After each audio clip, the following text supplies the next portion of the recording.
Donc bonjour à tous, alors là on est sur une histoire assez folle, d'ailleurs j'en profite, n'hésitez pas à cliquer sur j'aime et sur l'abonnement pour montrer du soutien et pour que je continue à faire ces vidéos. Mince, j'ai cliqué sur une pub.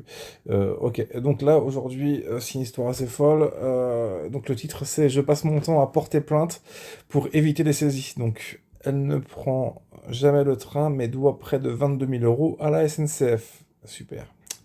Donc une jeune habitante de Haute-Vienne ne sait plus comment sortir d'un cycle cauchemardesque à la suite d'une usurpation d'identité.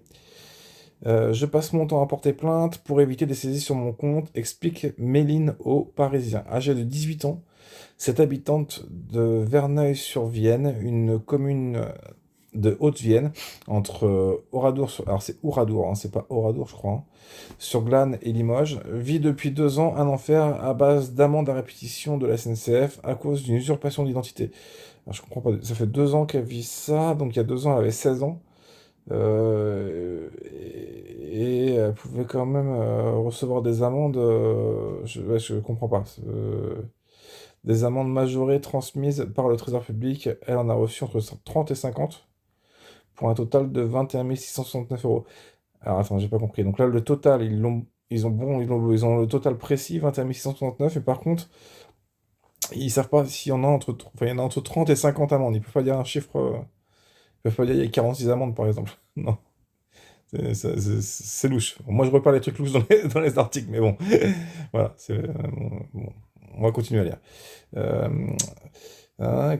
les multiples plaintes qu'elle a déposées n'y ont rien fait. Ok, ouais, ça apparemment c'est un gros problème quand on se fait usurper notre identité. En France, on n'a aucun recours pour se sauver de cette situation. J'ai vu un article il n'y a pas longtemps, donc une femme aussi, où les policiers lui avaient dit de changer de nom carrément. Ils disaient que la seule solution pour qu'elle sorte de cette menace, c'était de changer d'identité. Ouais, c'est assez fou, quoi.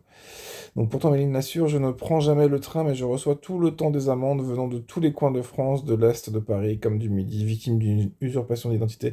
Elle s'use dans un combat administratif éprouvant pour convaincre la SNCF de sa bonne foi et déplore qu'il ait fallu des mois et un scandale à la gare de Limoges pour être enfin un peu entendu par SNCF Voyageurs.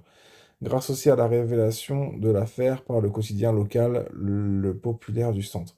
Ouais, c'est vrai qu'en fait, là, la SNCF, il pourrait juste noter son nom, et puis au prochain contrôle où ce nom-là, il apparaît, faire des contrôles plus renforcés, quoi.